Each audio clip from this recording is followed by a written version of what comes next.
महाराष्ट्र के मुख्यमंत्री उद्धव ठाकरे और एक्ट्रेस कंगना रनौत के बीच जुबानी जंग जारी है। उद्धव ने रविवार को दशहरा रैली के संबोधन में कंगना का नाम लिए बिना कहा था कि आप यहाँ रोजगार के लिए आते हैं और मुंबई को बदनाम करते हैं। जिन लोगों को अपने राज्य में ठीक से खाना नहीं मिलता है वे यहाँ आते हैं। इस पर कंगना ने सोमवार को पलटवार किया। उन्होंने कहा है कि उद्धव ठाकरे शर्म करो, आप कुर्सी के लायक नहीं हो। कंगना ने ट्विटर पर 2 मिनट का वीडियो शेयर कर कहा, उद्धव ठाकरे तुमने कल अपने भाषण में मुझे गाली दी, नमक हराम कहा। कंगना ने कहा, चीफ मिनिस्टर आप मुझसे बहुत नाराज हुए थे जब मुंबई में मुझे धमकाने के बाद मैंने वहां की तुलना पीओके से की थी, क्योंकि वहां पर आजाद कश्मीर के नारे लगे थे। आपकी सोनिया सेना ने उसे डिफेंड किया था, इसलिए मैंने पीओके से तुलना की थी। जो संविधान को बचाने वाले हैं वो उछल कर आए थे। कल आपने अपने भाषण में भारतवर्ष की तुलना पाकिस्तान से की।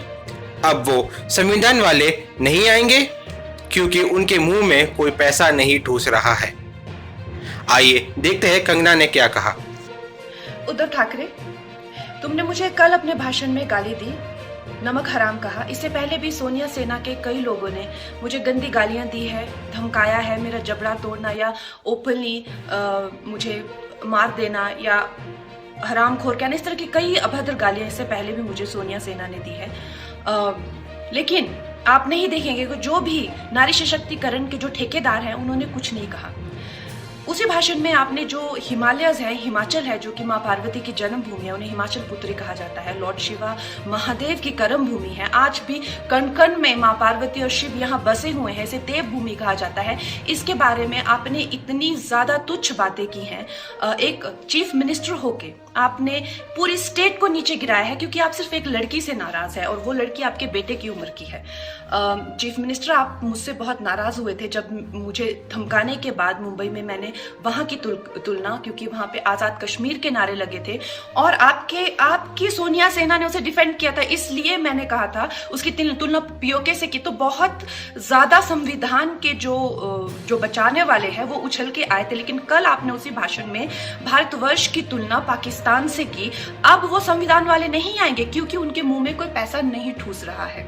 मैं बात कहना चाहती हूँ कि जितने भी देशभक्त लोग हैं उनका एक रवैया मैंने देखा है कि आपकी कोई सहायता नहीं करता है। वो ये कहते हैं कि अगर आप देशभक्ति के बारे में बात करते हैं, देश के लिए कुछ करते हैं, तो आप कौन सा हम पे एहसान कर रहे हैं? आप खुद के लिए, अपने लिए ये कर रहे हैं, अपने देश के लिए ये कर रहे हैं। वो कहते हैं हमारे पास ना पैसे हैं, ना हमें ठूसने आते हैं, ना हम खुद ही लेते हैं। लेकिन देश विद्रोह के लिए आपके मुंह में पैसे ठूसे जाते हैं।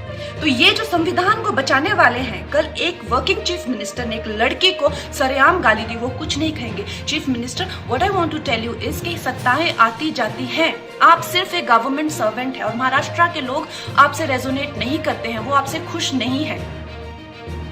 सत्ताएं आती जाती है, लेकिन जो इंसान एक बार सम्मान खो देता है चीफ मिनिस्टर, वो उसे नहीं पा सकता है। जय हिंद।